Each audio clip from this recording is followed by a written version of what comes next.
Hey, it's Molly. Today on Frosted, we're going to be doing something a little different. I'm going to be decorating a cherry blossom cake.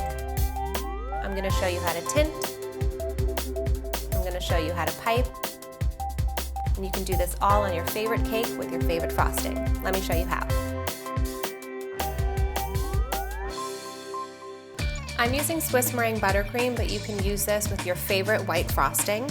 And we're going to use a few different colors here. The first is a deep pink, like all cherry blossoms in full bloom. And because we're only tinting a little bit, we're going to use a toothpick or a skewer instead of a drop. You can always add more, but you cannot take away. It's a good idea to use a metal spatula here so that you don't tint your silicone ones. And make sure you mix really well before you add more. We're making cherry blossoms today, but this technique can be used for all kinds of flowers. This deep pink is going to be used for the petals of these flowers. This looks gorgeous. Onto leaf green. Toothpicks are really the greatest tool you can use here because they dispense just the right amount of color at a time and they keep your fingers clean.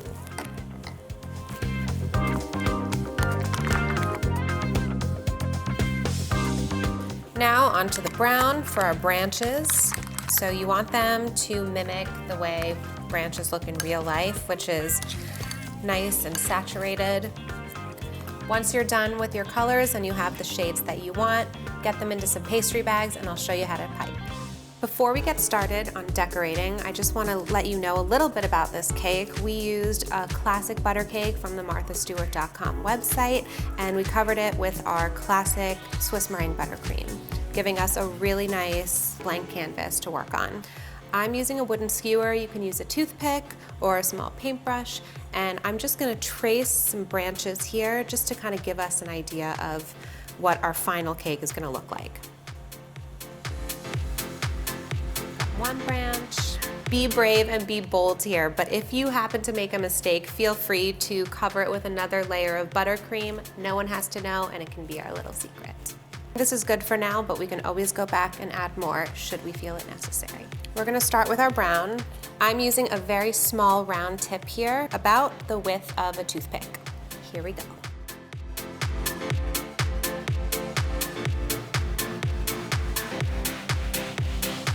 This looks like a great place to stop right now and start to put on some flowers, and then we can always go back and add if we feel like something is missing.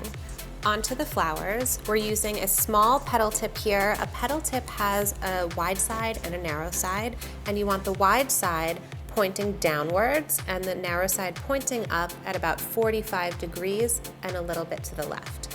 So to make a petal, you're going to squeeze and at the same time rotate your piping tip all the way to the right. Confidence is a must here. You need to really embrace the idea of cherry blossoms. Here's our first cherry blossom. Beautiful. Each blossom has 5 to 6 petals. Whatever works, whatever fits is what you should do. You can make a bud by just making one simple petal. Our flowers are made, our buds are there. Now it's time to adorn them with a few little green leaves using a very small leaf tip. And this kind of just looks like a mouth munching, and you want to keep it vertical. So hold it, press, and then pull to release. This is obviously a very high pressure situation, so if you need to walk away and take a break, stretch your fingers, do so. This cake is not going anywhere and nothing will happen to it while you take a walk around the block. I think this is great. We're almost done. Just a few more baby branches. Just as a final touch, we're going to take some white buttercream that we also have in a very small round tip, just slightly smaller than the one we used for brown, but if you only had one, you can use that same. And we're just going to pipe a few small dots in the center of each bloomed flower. When I'm doing something very small and tiny like this, I like to stabilize my bag with my other hand. And you can do 3, you can do 4, you can do 5, whatever feels good to you. Okay, last one. This cake is a thing of beauty and not as hard as you thought. Don't be afraid to give this a try.